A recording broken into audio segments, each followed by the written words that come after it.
Je m'appelle Monique Marimoutou, épouse Takoun. Je suis originaire de Saint-Benoît, où j'ai effectué ma scolarité et obtenu mon baccalauréat. J'ai fait mes études en métropole, puis je suis revenue pour travailler et vivre dans l'est de la Réunion.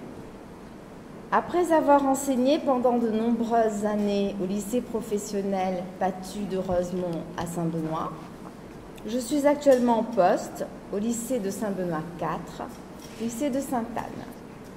J'habite Saint-Benoît, dans le quartier à côté du rond-point de Bracanotte. Je suis aussi une mère de 2 grands enfants qui ont également fait toute leur scolarité à Saint-Benoît et pratiqué des activités culturelles et de loisirs sur toute la zone Est. Grâce à la pratique des petites et moyennes randonnées, je connais et j'apprécie les sites naturels encore préservés du bassin Est. J'ai ainsi acquis une meilleure connaissance des enjeux de la biodiversité du territoire. Mes racines sont dans l'Est. Et au fur et à mesure des années, j'ai constaté le retard de développement de cette région par rapport au reste de l'île, retard économique, retard social, retard culturel. J'ai aujourd'hui décidé d'agir en apportant mon soutien à Éric Fructeau, que je connais depuis longtemps, et avec lequel je partage beaucoup de valeurs politiques et humanistes. Je suis issue de la société civile et je n'adhère à aucun parti. Pourtant, j'ai toujours observé et analysé les évolutions de la société dans laquelle je vis, je travaille, je consomme.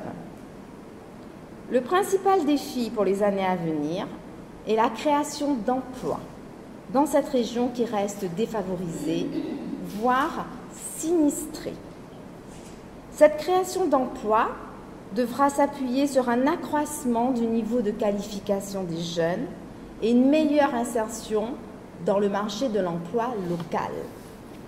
Concernant les trop nombreux jeunes qui sortent du système scolaire sans aucune qualification, il faudrait encourager les entreprises à les recruter et à les former sur site en échange d'un dispositif fiscal attractif et adapté au tissu des PME et des TPE majoritaires dans la région Est.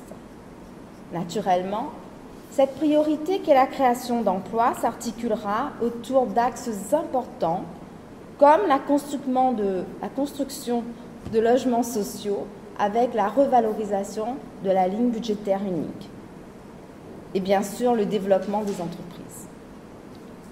Il faudra explorer toutes les pistes pour créer de nouveaux métiers, en particulier dans le service d'aide à la personne pour accompagner l'individu de sa naissance à sa mort. À l'horizon 2020, nous serons 1 million de personnes. C'est dans 8 ans. En plus de la multiplication des structures dédiées à la petite enfance, il sera donc nécessaire de penser à la qualité de vie de nos personnes âgées.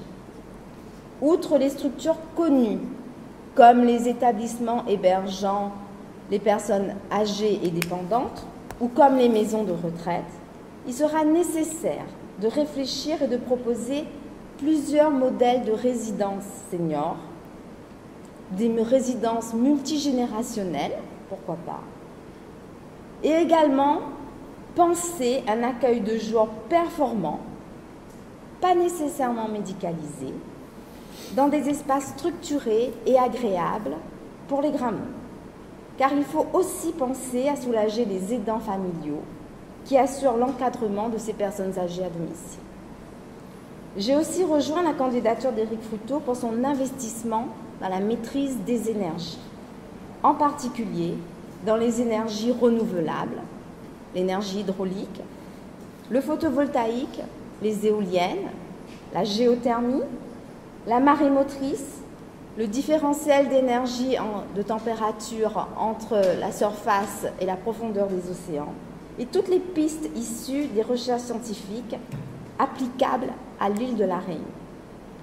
Tout ceci dans le but de réduire l'utilisation des énergies fossiles de plus en plus chères qui grèvent notre pouvoir d'achat.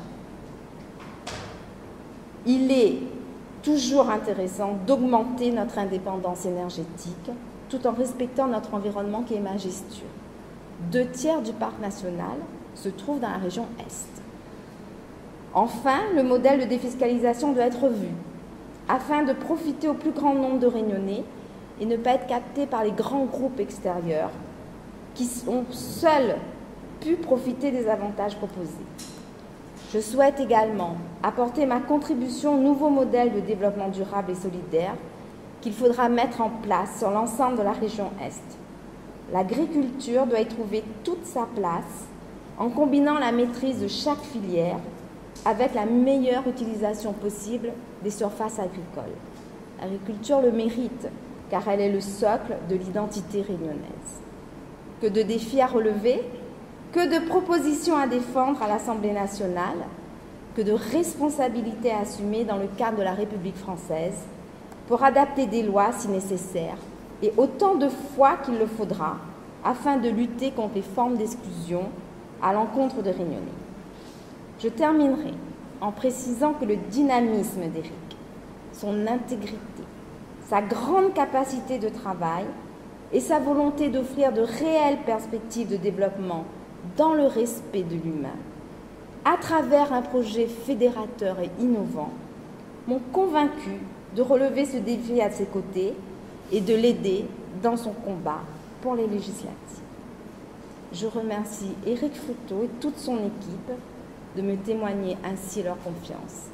Je remercie également toute ma famille ici présente, ainsi que mes amis, tous ceux qui n'ont pas pu faire le déplacement également. Merci. Bravo.